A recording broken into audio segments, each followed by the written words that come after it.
Kasabay naman ang pagpapalakas ng halal industry sa ASEAN member countries, tuloy-tuloy din po ang pagsusulong ng halal food products dito sa Pilipinas.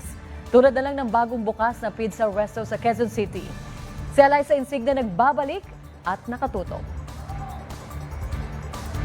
Kapag sinabing pizza, siguradong meaty at cheesy style ang unang papasok sa isip mo. Pero alam mo bang may ibang version pa ng pizza na hindi lang masarap kung hindi healthy at guilt-free pa dahil ito ay halal?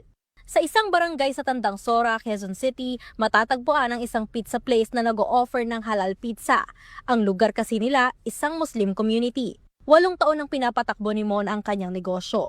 Nag-start siya nung panahon na naglilihi yung asawa ko, which is napakahirap maghanap ng pizza na halal.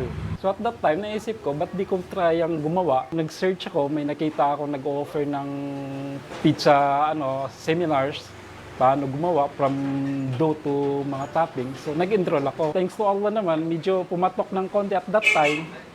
So yun, nagtuloy-tuloy na. Aminado naman si Mon na dahil hindi pangkaraniwan ang kanyang ginagawang pizza, nahihirapan siyang makahanap ng halal ingredients. Kaya naman ang ilang ingredients na ginagamit niya, siya na rin mismo ang gumagawa para masiguro na halal ito. At first, nag-search ako online at saka yung hindi ko naman ma-search, ako na lang mismo ang gumagawa. Kung kuha na lang ako yung mga halal products, yun, tinitimpla ko na lang. Tulad ng yung sauce niya, ako na lang yung kumukuha na may mga product man ang paunti-unti sa mga supermarket, groceries na may tatak na halal. Yun na lang ang ginagamit.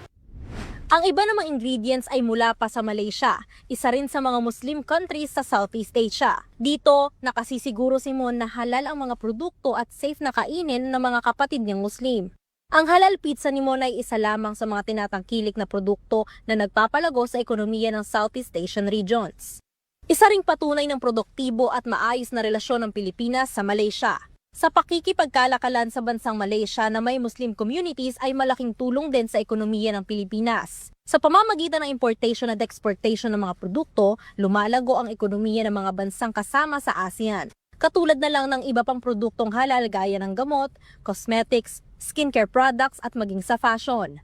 Sa Asian financial crisis sa Southeast Asian regions noong 1997 hanggang 1998, ang halal industry ang naging recovery strategy ng ASEAN member states.